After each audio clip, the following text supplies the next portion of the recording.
Bonjour à tous et bienvenue pour cette nouvelle petite vidéo estivale de modèle F1. Et oui, on portait la barbe dans les années 70 et même dans les années 80.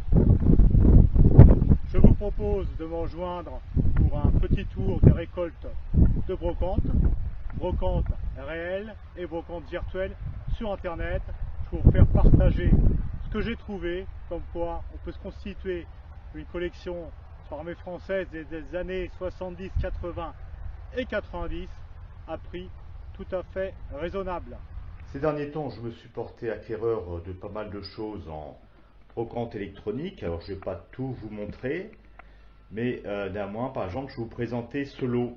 Concernant la brocante par internet, je privilégie les recherches avec l'onglet autour de chez moi, à une distance par exemple de 10 km. Ça permet de tomber sur des lots armée française, de me déplacer et de rencontrer la personne, ce qui évite à mon sens l'enfermement d'internet, en fait, le côté geek enfermé chez soi. Ça permet de rencontrer les gens et puis toujours échanger un petit moment sympathique. Donc nous découvrons à gauche un ceinturon FAMAS. C'est courant, c'est classique, mais bon, qui est en très bon état, puis en presque neuf. Bon, le ceinturon FAMAS, c'est courant, sauf quand on en cherche un pour monter en brelage, on n'en trouve pas. Donc autant en avoir toujours un ou deux d'avance, c'est pas plus mal. Nous trouvons ensuite une gourde, un bidon modèle 52, pur alu Fémon, avec le bouchon plastique qui est de couleur vert olive. En fait, il existe de nombreuses nuances de couleurs pour les bouchons des gourdes, des bidons modèle 52. En plus du ceinturon FAMAS, nous trouvons un ceinturon modèle 45 en cuir jaune, donc postérieur à 1960. Donc ça valait le coup d'en trouver parce que le lot de l'ensemble, finalement, c'était un prix plutôt avantageux par rapport aux pièces achetées séparément. Donc là, on voit bien le marquage taille 2. Donc taille 2, c'est une petite taille qui me conviendra parfaitement. On voit effectivement le tampon de réception.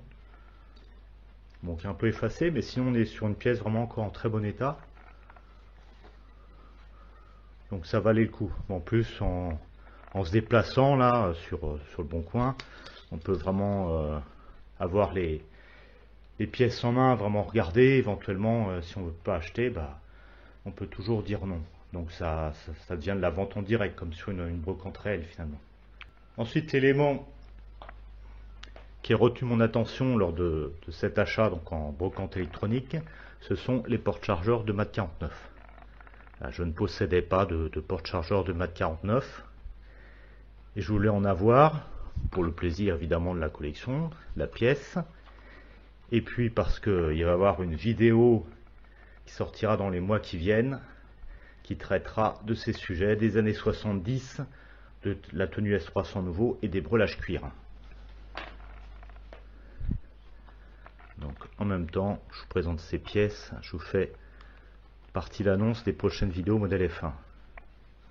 Alors là, donc c'est un peu abîmé, la cuir un petit peu abîmé. Bon.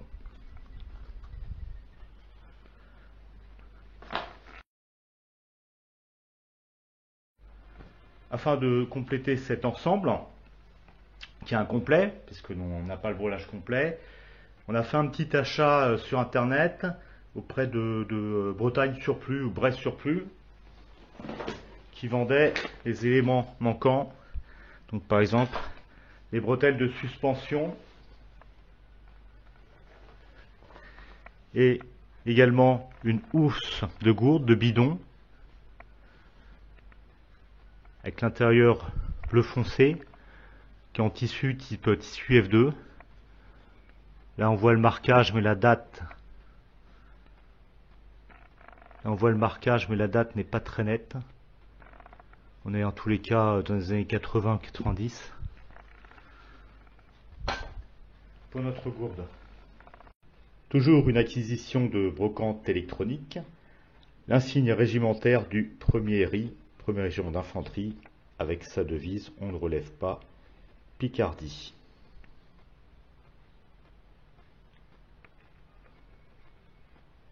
Il s'agit d'une fabrication Drago. En présentant cet insigne, je vous fais une sorte de bande-annonce pour les prochaines vidéos modèle F1, car on parlera bientôt du 1er régiment d'infanterie, qui était le régiment de combat aéromobile de la 4e division aéromobile à l'époque FAST, de la force d'action rapide. On en parlera dans une prochaine vidéo modèle F1. Alors la marque de fabrique des vidéos modèle F1, c'est l'utilisation d'un poncho en guise de fond d'écran. Poncho, d'ailleurs, sur lequel j'avais réalisé une vidéo. Voilà, donc auprès du même vendeur que celui qui m'avait donc vendu l'insigne du premier RI, j'ai trouvé un second poncho. Parce que je commençais à abîmer le mien, et puis c'est toujours ça de prix. Voilà, un second poncho qui est vraiment à l'état neuf. Donc c'est toujours utile parce que des ponchos, quand on cherche, on n'en trouve pas. Et en observant cet exemplaire, on va constater des différences de fabrication avec l'exemplaire que je possédais déjà et auquel j'avais consacré une vidéo. Là on voit par exemple le tissu d'étanchéité. On voit que les boutons pression sont grainelés, ce qui n'est pas le cas sur le poncho qui me sert de fond d'écran. Que la couleur est différente, celui-ci est plus vert, l'autre plus marron.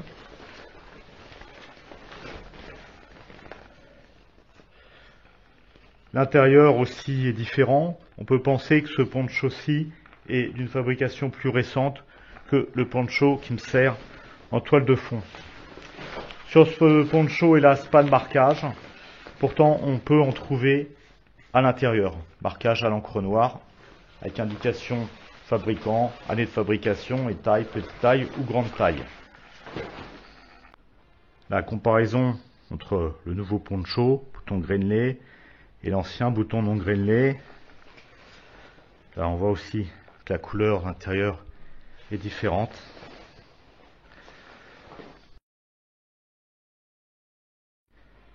Passons aux brocantes réelles avec l'ouverture de la saison au mois de mai. Nous avons trouvé un livre pour changer un petit peu. Un livre connu, hein, c'est pas quelque chose d'exceptionnel, c'est le livre d'Erwan Bergo, La guerre des appelés en Algérie, 1956-62. Donc on l'a acheté pour, je crois, 2 €, ou 3 €. Le regretté Erwan Bergo avait servi dans les paras en Indochine, au sein du 6e BPC. Nous a laissé pas mal de bouquins sur l'armée française, voilà, pour redorer un petit peu le blason de l'armée française, la fierté de l'armée française. Et là, dans ce bouquin, clairement, il destinait à toute la génération de nos parents, nos oncles, qui ont pu servir comme dans le contingent en Algérie, comme appelé ou rappelé. Donc c'est un livre qui est sorti en 1980, sans doute destiné aussi un petit peu à contrecarrer toute la propagande officielle des médias qui visait à salir nos anciens Algérie, sous les chefs d'accusation de colonialisme, de torture, etc. Enfin, vous connaissez ça par cœur. Donc ça sera un bon moment à passer avec Erwan Bergo, qu'on remercie pour son travail d'écrivain qui nous a légué. Et puis une chose que j'avais ratée l'année dernière, à plusieurs brocantes j'étais passé devant sans en acheter, et après j'ai regretté. Et le hasard avec un grand P, comprendre la providence, m'a amené cette année très facilement vers une paire de Rangers à l'état neuf pour un prix modique qui était de 7 €. Donc là, voilà, on voit ici le fabricant Margonovic, l'année 1990, 4e trimestre, la pointure, 43. Donc ce sont des Rangers à état neuf jamais mises.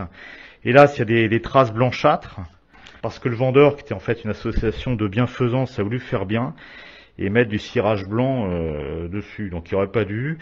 Et il va y avoir du travail pour enlever ça. Vraisemblablement, j'ai repassé un peu de cirage noir dessus pour cacher cette horreur et puis frotter délicatement. Le but étant de conserver donc, des Rangers BMJ modèle 65, hein, de la bonne époque, hein, ils sont bien de 90. Donc à l'état neuf, voilà, en guise de matériel vraiment de collection, pour montrer ce que c'était là, les Rangers désappelés à cette époque. En me rendant au château du Tailly à Duclair, pour le grand rendez-vous des collectionneurs Seconde Guerre mondiale, il y avait des stands de militaria, et je suis tombé sur les stands qui vendaient pas mal de choses de la période qui nous intéresse, et notamment, voilà, il y avait un petit lot de musettes F1 totalement neuves de stock. Voilà, donc pareil pour la collection, dans le même esprit, avoir des choses neuves de chez neuve. Je l'ai pris, j'ai plus que craquer. On est donc sur Varine Flair 1981.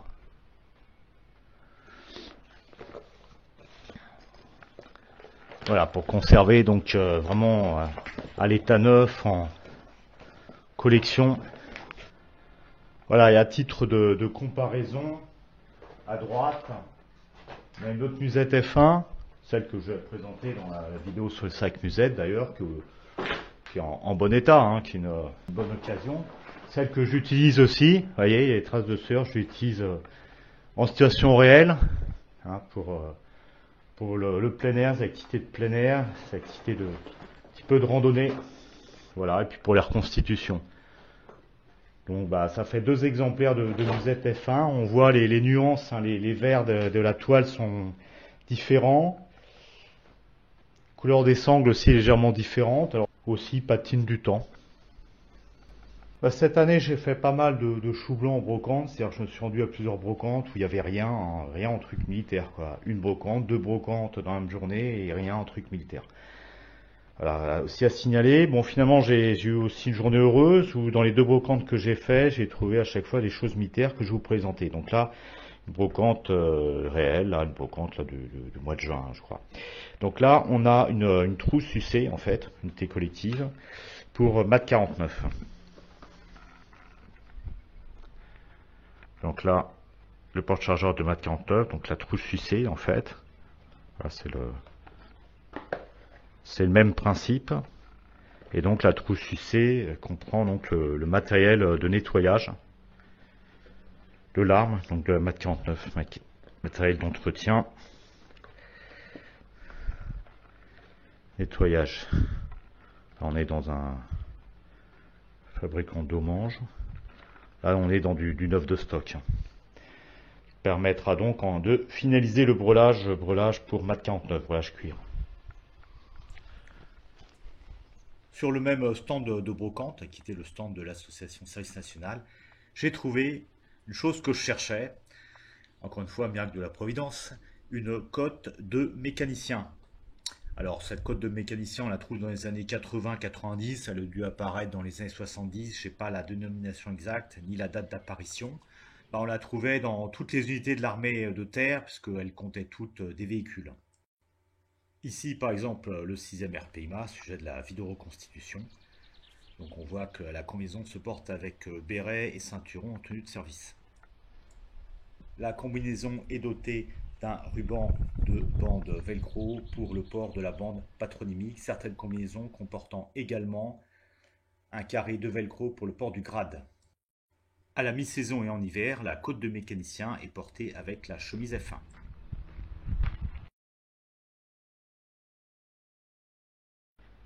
Le même jour, nous avons eu la main heureuse à nouveau, dans la brocante de l'après-midi, auprès d'un stand d'un ancien étrou de marine qui nous vendait beaucoup de choses intéressantes. Donc j'ai pris ce képi, donc troupe de marine.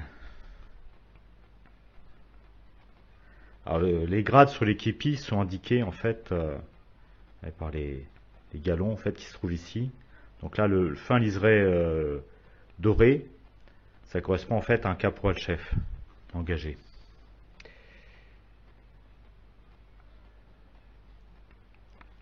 D'après le vendeur, là, on est sur un képi d'avant 1987. Alors ce képi arrive un petit peu tard pour la vidéo modèle F1 là, sur la 9e division d'infanterie de marine. hélas. Mais je me rattrape, hein, je vous le présente maintenant. Puis il pourra figurer d'ailleurs dans d'autres vidéos modèle F1. Ça vous reste une très belle pièce d'exposition, hein, qui est pile l'armée française, qui sont pas assez collectionnées, hein, on n'en voit pas beaucoup. Hein. Auprès du même vendeur, hein, j'ai pu me procurer une paire d'épaulettes, troupes de marine, avec le grade d'adjudant. Donc ce sont des épaulettes de facture ancienne, on peut penser guerre d'Algérie. Le bouton d'arme.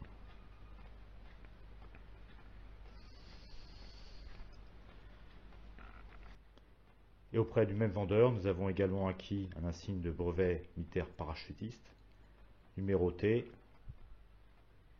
avec un numéro qui correspond à un brevet délivré en décembre 1961, grâce aux recherches effectuées par notre camarade Stéphane, auprès de l'étape École des troupes reportées à Pau.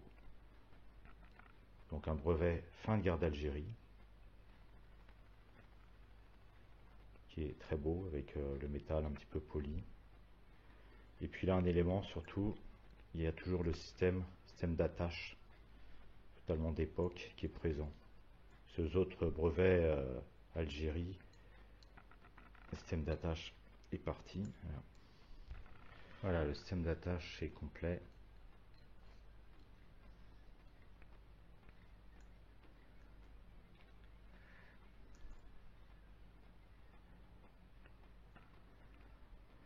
Et puisque je vous présente un signe de brevet para, type Machiavello, guerre d'Algérie, j'en profite pour vous faire partager une sortie du groupe Modèle F1 Facebook que nous avions fait à Albert, avec quelques formidables photos réalisées par notre photographe Nicolas Limoges.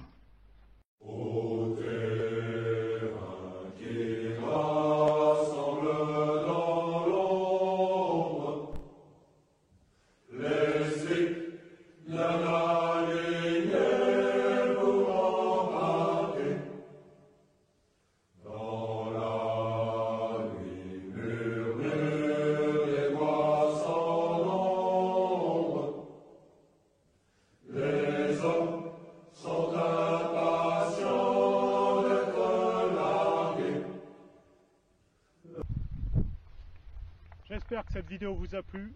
N'hésitez pas à la liker et à la partager, éventuellement à la commenter. Et si vous aussi, vous êtes passionné par l'armée de terre française de la fin du XXe siècle, n'hésitez pas, rejoignez-nous. Rejoignez-nous sur notre groupe Facebook, Modèle F1, Armée française. Nous serons heureux de vous accueillir et de faire votre connaissance.